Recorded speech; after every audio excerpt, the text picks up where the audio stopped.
ეს იგივე გრძნობა რაც კონფლიქტის დაწყებიდან გვაქვს, იცით?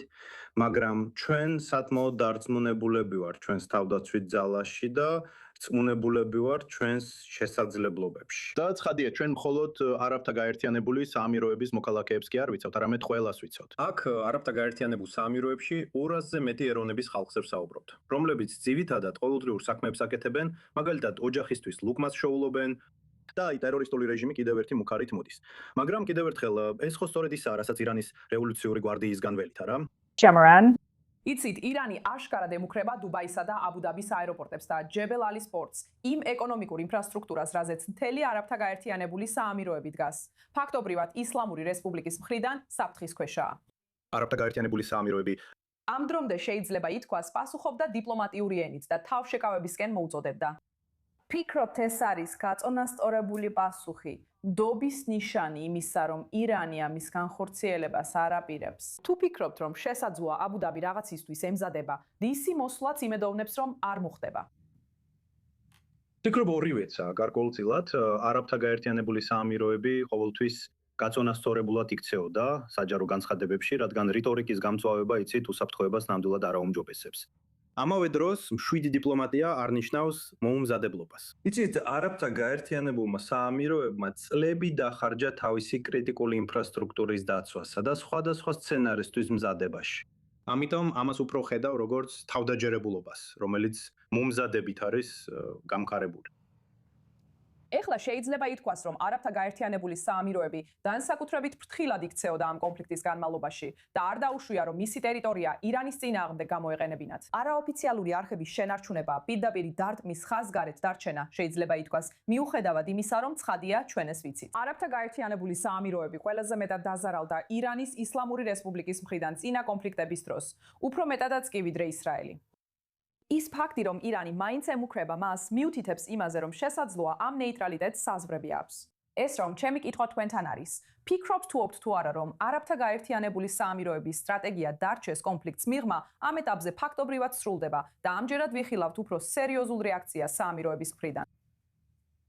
არ ვფიქრობ ასე, არაბთა გაერთიანებული საამიროების სტრატეგია არასდროს ყოფილა იმის გარანტია, რომ იცით, იმუნიტეტი ექნებოდა. ეს უფრო იყო რისკების მაქსიმალურად შემცირება და დიპლომატიური არხების ღიად შენარჩუნება.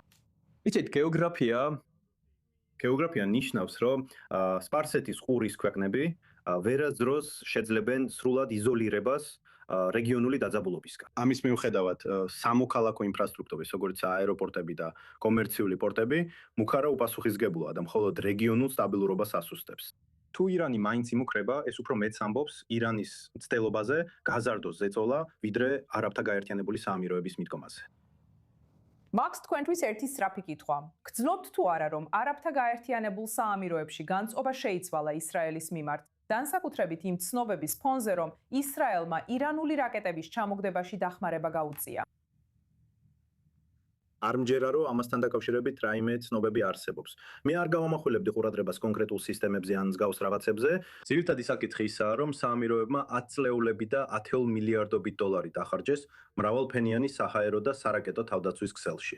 იცით, კონფლიქტის დაწყების შემდეგ, როგორც თქვენ თქვით, საამიროებმა მოახერხეს ჩაჯა. 2000-ზე მეტი, ალბათ 3000-მდე სააერო საფრთხე, მათ შორის 500 ბალისტიკური რაკეტა, 20-მდე ფრთოსანი რაკეტა და ახლობით 2000 დრონი.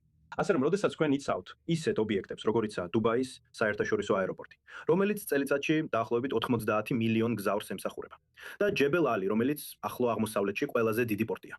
ასეთი დონის ინვესტიცია მოსალოდნელია. არაბთა გაერთიანებული საამიროების თავდაცვის სტრატეგია აგებულია მზადყოფნასა და შეკავების შესაძლებლობაზე.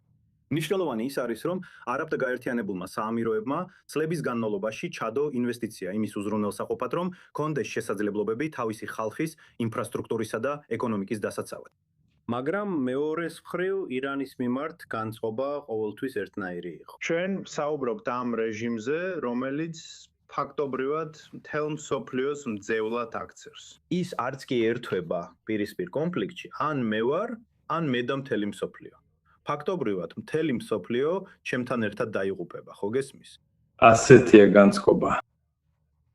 კარგი, მაჯიდ, ძალიან დიდი მადლობა, რომ შემოგვიერთდი. ძალიან საინტერესო იყო შენი მოსაზრების მოსმენა და ვაფასებ ამას. მადლობთ.